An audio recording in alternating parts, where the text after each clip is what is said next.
What caused the tallest skyscraper in the world to come to an abrupt halt? The most famous buildings in the world all have strange backstories.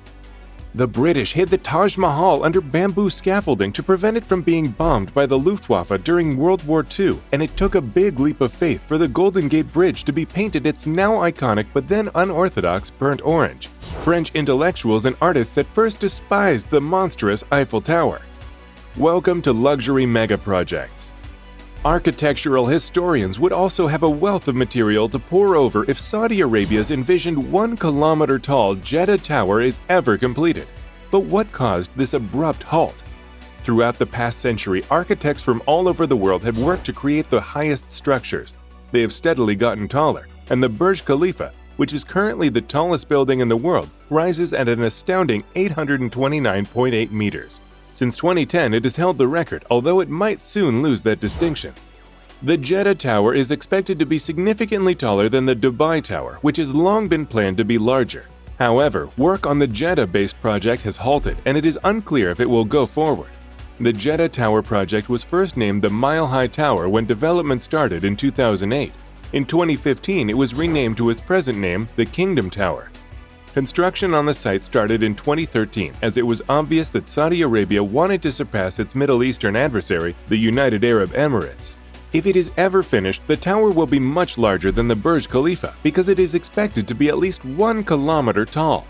Although the completion date is not known, analysts predict that it won't be earlier than 2026. 2018 saw a project halt because of labor disputes with a contractor. The building was supposed to be completed by 2021, but work is currently at least 4 years behind schedule. If the building will ever be built or if it will be demolished, both scenarios raise doubts. But as of today, it seems like a big if that the Jeddah Tower will be finished. The development of the structure, which Saudi billionaire Prince Al-Waleed bin Talal first announced in 2008, has been beset by setbacks and may never recover as a result of an apparent power struggle involving 2 of the world's richest men. The tower hasn't gotten any taller than the 63 stories it reached in 2017 when building mysteriously and abruptly came to an end throughout the past 5 years. Jeddah Tower was designed to dwarf regional rival Dubai's 828-meter Burj Khalifa, the highest structure in the world, with its imposing 252 floors. Jeddah Tower would be at least as tall as 3 stacked Eiffel Towers when it is fully constructed. That now seems very far away. A fifth of the tower's projected total height can be seen in current photos, which depict a vacant site and a lonely skeleton of empty concrete floors towering at roughly 250 meters. The project's anticipated construction cost, which was somewhat less than the $1.5 billion Burj Khalifa when Prince Al-Waleed proposed it, was $1.3 billion. The tower was slated to be the focal point of Jeddah Economic City, a brand new waterfront development located 80 miles northwest of Mecca. Additionally, it would be a prestige project for Al-Waleed as well as Saudi Arabia, which might use it to subtly show its supremacy over the United Arab Emirates in the region. Al-Waleed was one of Saudi Arabia's most successful businessmen at the time, so the enormous Jeddah Tower project appeared like a logical choice. Al-Waleed was making significant, high-value maneuvers at the turn of the 2000s, which positioned him as the face of Saudi enterprise worldwide. The grandson of Saudi Arabia's first king was acquiring major holdings in businesses like Apple, News Corp, Netscape, and Motorola, as well as making significant investments in Coca-Cola, Ford, and other global powerhouses thanks to his unfathomable oil fortune. His real estate holdings were highlighted by high-profile investments in some of the most iconic buildings in the world, including the Four Seasons Hotels and Resorts, the Plaza Hotel in New York, the Savoy Hotel in London, and the Monte Carlo Grand Hotel in Monaco. With an estimated worth of $21.5 billion in the United States, Forbes magazine listed him as the 4th richest person on the planet in 2004. Al-Waleed's star was quite bright. Let your star shine bright too. Get updated on all the luxury projects all over the world. Subscribe to Luxury Megaprojects and also enable the bell icon. By April 2008, the Burj Khalifa in Dubai had impressively risen from the desert to a height of 160 stories, making it the tallest man-made structure in the whole world. The Burj Khalifa would also take an additional 18 months to complete, with the addition of a 242-meter spire to the top. But Dubai and the skyscraper had already attracted the attention of the entire globe. Saudi Arabia, a significant neighbor to the west, kept watch. Al-Waleed declared his goal to surpass Dubai and construct what he claimed would soon be the world's tallest structure. The renowned American architect Adrian Smith, who had designed the Burj Khalifa, was chosen to create the Jeddah Tower.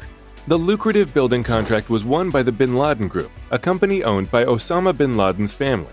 Construction started in April 2013. At first, progress was made quickly. After 105 meters of foundation digging, the building finally emerged from its pit and rose above the desert surface in September 2014. A 250-meter-tall building with 60 stories was constructed during the following years.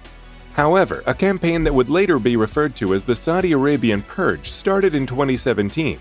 Saudi Arabia's ruling class was rocked by the police's widespread arrests of prominent princes, politicians, and businessmen. No one was beyond reach thanks to the orchestration of Crown Prince Mohammed bin Salman, Al-Waleed's cousin and a rising star in the monarchy. Al-Waleed and Bakir bin Laden, the leaders of the bin Laden group, were both taken into custody. As part of what was billed as a campaign against corruption, officials froze $800 billion. However, others outside the nation thought Prince Mohammed, the future king, was using the purge to get rid of prospective opponents and rivals for power. Jeddah Tower's construction ceased when its two main men disappeared. Al-Waleed spent 83 days in custody at the Ritz-Carlton in Riyadh.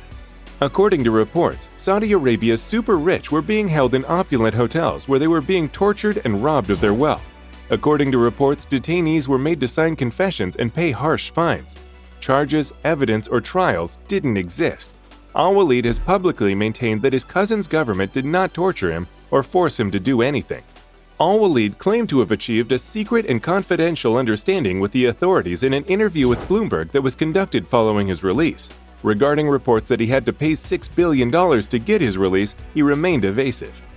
The enormous developer behind the skyscraper, Jeddah Economic Company, informed CNN in 2018 that construction would soon resume and even provided a completion date of 2020.